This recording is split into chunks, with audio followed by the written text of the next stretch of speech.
તમને ખબર છે કે જે લોકો ગ્રીન કાર્ડ લઈને યુએસમાં રહે છે અને પછી સિટીઝનશિપ લે છે એમને પણ પોતાના સિટીઝનશિપ રાઇટ્સ ગુમાવવાનું જોખમ ઊભું થયું છે. ટ્રમ્પે ડીનેચરલાઇઝેશન પર કેમ ફોકસ વધાર્યું છે અને એવું થવાથી કઈ રીતે બચી શકાય જોઈ લઈએ. તો યુએસમાં ગ્રીન કાર્ડ હોલ્ડર્સ કે જેમને લોફુલ પરમેનન્ટ રેસિડન્સ માનવામાં આવે છે એ પોતાના અધિકારોની સાથે લીગલ રિસ્પોન્સિબિલિટીઝ પણ રાખે છે. ગ્રીન કાર્ડ તમને યુએસમાં પરમેનન્ટલી રહેવાનો અને કામ કરવાનો અધિકાર આપે છે, પણ એ યુએસ સિટીઝનશિપ નથી હોતી. યુએસ સિટીઝનશિપ મેળવવા માટે ગ્રીન કાર્ડ હોલ્ડર્સે નેચરલાઇઝેશનની પ્રોસેસથી પસાર થવું પડે છે. એમાં એપ્લિકન્ટે યુએસમાં સતત 5 વર્ષ રહેવાનું હોય છે, ગુડ મોરલ કેરેક્ટર બતાવવાનું હોય છે, ઇંગ્લિશ પ્રોફિશિયન્સી સાબિત કરવાની હોય છે અને યુએસ ગવર્મેન્ટ અને હિસ્ટ્રી એક્ઝામ પાસ કરવાની હોય છે. આ પ્રોસેસની પછી જ વ્યક્તિ યુએસ પાસપોર્ટ માટે એલિજિબલ થાય છે. નેચરલાઇઝેશન એક લીગલ પ્રોસેસ છે જેનાથી લોફુલ પરમેનન્ટ રેસિડન્ટ કે પછી ગ્રીન કાર્ડ હોલ્ડર્સ યુએસના સિટીઝન બને છે.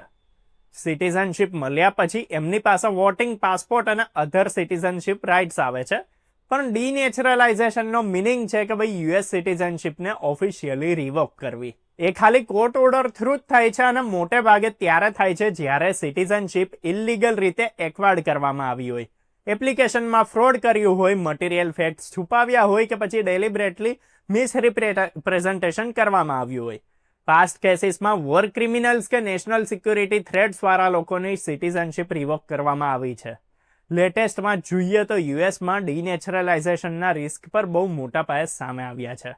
પ્રેસિડેન્ટ ડોનાલ્ડ ટ્રમ્પે નેચરલાઇઝ સિટીઝન્સની સિટીઝનશિપ રિવોક કરવાની લીગાલિટી પર સવાલો પણ ઊભા કર્યા છે. એમણે કીધું છે કે ભાઈ એક્ઝિસ્ટિંગ નેચરલાઇઝેશન અને વેઇટિંગ પ્રોસેસમાં ફ્લોઝ છે અને એવા લોકોને ટાર્ગેટ કરી શકાય છે જે ક્રાઇમમાં ઇન્વોલ્વ રહ્યા હોય કે જેમની ઇન્કમ રિપોર્ટિંગ ખોટી હોય. યુએસ ડિપાર્ટમેન્ટ ઓફ જસ્ટિસે પણ ડીનેચરલાઇઝેશનને એન્ફોર્સમેન્ટ પ્રાયોરિટીના રૂપમાં હવે રાખ્યું છે. ફિસ્કલ યર 2026માં યુએસસીઆઈએસ ફિલ્ડ ઓફિસર્સને 100 થી 200 જેટલા ડીનેચરલાઇઝેશન કેસીસ પર મંથલી રિપોર્ટ કરવા માટે કહેવામાં આવ્યું છે. કમ્પેર કરીએ તો 2017થી અત્યાર સુધીમાં ખાલી 120 કેસીસ જ ફાઇલ થયા હતા અને હવે 1 વર્ષની અંદર જ 100 થી 200 કેસ. ઇન્ડિયન્સ માટે એલર્ટનું કારણ છે કેમ કે યુએસમાં નેચરલાઇઝ સિટીઝન્સની સંખ્યા વધી રહી છે. ગયા વર્ષે 8 લાખ નવા સિટીઝન સ્વેરિંગ થયા, જેમાં Mexico, India, Philippines, Dominion Republic, વિયેતનામના લોકો ઇન્ક્લુડ હતા. ડીનેચરલાઇઝેશનથી જે લોકો સિટીઝનશિપ ગુમાવે છે લીગલ પરમેનન્ટ રેસિડેન્ટ બની જાય છે.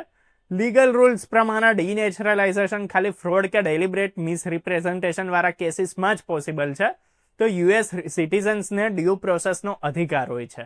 એનો મિનિંગ એ છે કે કોઈ પણ સિટીઝન પોતાના કેસમાં હિયરિંગ, રિપ્રેઝન્ટેશન અને અપીલનું ઓપ્શન પણ લઈ શકે છે. સિવિલ કેસ પ્રમાણે સિટીઝનની સિટીઝનશિપ રિવોક થઈ શકે છે જ્યારે કન્સીલમેન્ટ કે ઇન્ટરનેશનલ મિસરિપ્રેઝન્ટેશન સાબિત થાય. તો ગ્રીન કાર્ડ હોલ્ડર્સે પણ સતર્ક રહેવું જરૂરી છે. નેચરલાઇઝેશનની પહેલા બધા જ documents, income reports, criminal record અને લીગલ કમ્પ્લાયન્સ ચેક કરવું બહુ જરૂરી હોય છે. લોફુલ પરમેનન્ટ રેસિડન્સે 2025ના મોડિફાઈડ સિવિક્સ ટેસ્ટ પણ પાસ કરવી પડશે એમણે. જો એ 20 ઓક્ટોબર 2025 પછી સિટીઝનશિપ એપ્લાય કરી રહ્યા છે તો એ પણ એક લીગલ રિક્વાયરમેન્ટ છે જે નેચરલાઇઝેશનમાં ફોલો કરવાની હોય છે. ઇન્ડિયન્સને પ્રેક્ટિકલ એડવાઇસ એ જ છે કે ભાઈ યુએસમાં સિટીઝનશિપ લેવાની પહેલાં લીગલ રાઇટ્સ અને રિસ્પોન્સિબિલિટીઝ પૂરેપૂરી સમજો.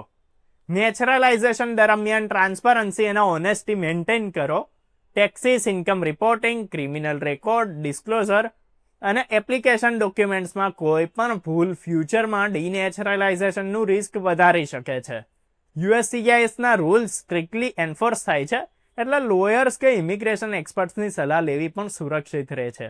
આ કેસથી એ શીખવા મળે છે કે યુએસ સિટીઝનશિપ ખાલી રાઇટ્સ લેવાનું માધ્યમ નથી, પણ લીગલ ઓબ્લિગેશન્સ પણ અટેચ કરે છે. ઇન્ડિયન્સે હંમેશા અવેર રહેવું જોઈએ કે કમ્પ્લાયન્સ બ્રીચ, મિસરિપ્રેઝન્ટેશન કે ફ્રોડ ફ્યુચરમાં એમની સિટીઝનશિપ માટે જોખમ બની શકે છે. લીગલ અવેરનેસ, પ્રોપર ડોક્યુમેન્ટેશન અને અપડેટેડ સિવિક્સ નોલેજથી આ બધા રિસ્કને તમે ઘટાડી શકો છો. ત્યારે જો વિડીયો પસંદ આવ્યો તો લાઇક કરો, શેર કરો. આવા જ વિડીયોઝ માટે, આવી જ ઇન્ફોર્મેશન માટે, અપડેટ્સ માટે જોતા રહો, ફોલો કરો, સબસ્ક્રાઇબ કરો અર્બન ગુજરાતી.